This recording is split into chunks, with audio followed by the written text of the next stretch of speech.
My name is Ruth Huffstetler. I'm 53 years old. I bought Helping Hands Nursing Service. It was a way to help people, even though I'm just in the office part.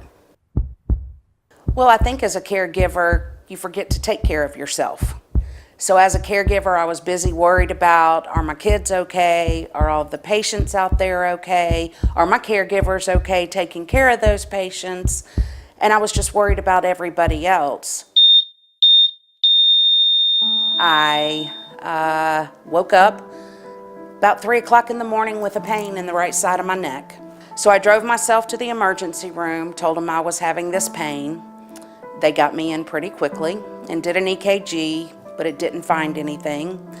So they gave me a shot of morphine, didn't know where the pain was coming from, and they let me call a friend to give me a ride home. As the morphine wore off, the pain started coming back. So I went back and they took me back in. A nurse preceptor came in with his student and said, "You just don't look right. Do you mind if I hook you up to a heart monitor and see what's going on?" They put nitroglycerin under my tongue and said, "You're having a heart attack, just do what we say." They took me in and did the heart catheterization. I was wide awake and I heard the doctor talking. He put a stent in one of the arteries. It could have been fatal. I was lucky it happened when it happened and where I was. I just was so unaware that women die of heart issues. I was unaware of how it affected us.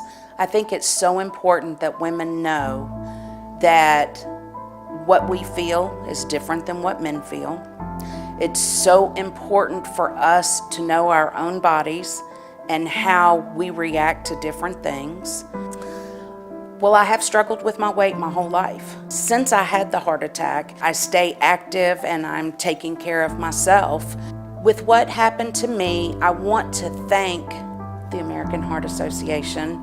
They have used the funds that they receive to study and learn and help women. We all are stressed. We do it to ourselves a lot, trying to take care of everybody else. After coming to the reality of what had happened, I realized life's too short to just work. I realized life's worth living, and I wanted to. I didn't want this.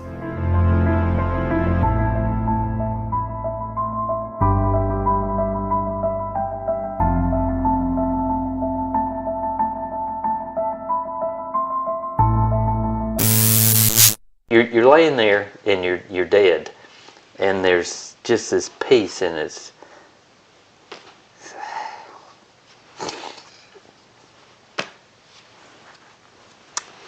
and then you get shocked.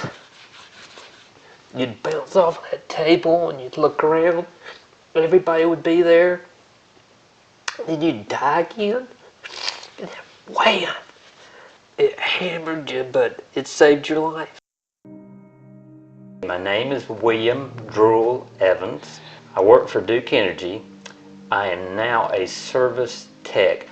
I do not have a history of heart disease in the family. I exercise 3 times a week to, stay in shape. And then the wife makes me leaves, sticks, and twigs 99% of the time. So I felt like I was already doing a good job on the diet and stuff.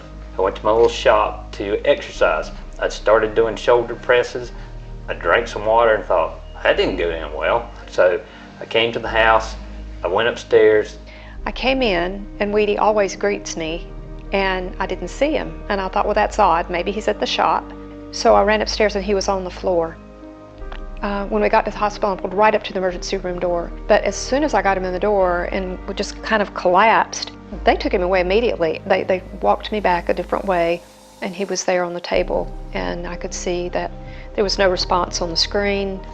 They had moved me to the table, and I'm standing there looking at myself on the table, and the doctor was saying, "You need to raise your arm," and I was telling myself, I said, "Raise your arm, raise your arm," and it wouldn't work. And he said, "I need you to blink," and I couldn't blink, and I'm still standing there telling myself to blink. And then they said, "There's no reason to cath this man. and they started moving me back over to the gurney. And when I got onto the gurney, I said, oh, my chest hurts. And the doctor said, get him back on the table, let's go to work. I'm a licensed electrician, and I've worked for Duke for 33 years with electricity. I wear protective equipment out the wazoo, from rubber gloves to fireproof clothes to everything else, so I won't get burnt and I won't get shocked. And then here they hook me up and zap me 6 times to save me, and it's like, well, electricity has a lot of purposes, and this time it did a good job for me. Everybody had so much purpose and peace. It was just such an encouragement. I could have left Susan just like that, and it makes you think all the stuff you've left undone that you need to take care of. You always think, I'll do it tomorrow. I would like to thank all the doctors and nurses and the American Heart Association on their research, because everything was state of the art. I mean, it was incredible. The equipment they had, the knowledge they had, the training they all had, and it was just amazing. And I'm just thankful, that I've got a chance to play with the grandkids again. What people should know about heart disease is it can happen to anybody. You can think you're doing really healthy stuff, but you really need to go through your doctor. I can't thank the doctors and nurses enough for all they did, and the paramedic that was there. And I appreciate all the education from the American Heart Association, all they do. You always wonder, what's it like to die? Well, now I know what it's like, so I'm not worried about that part.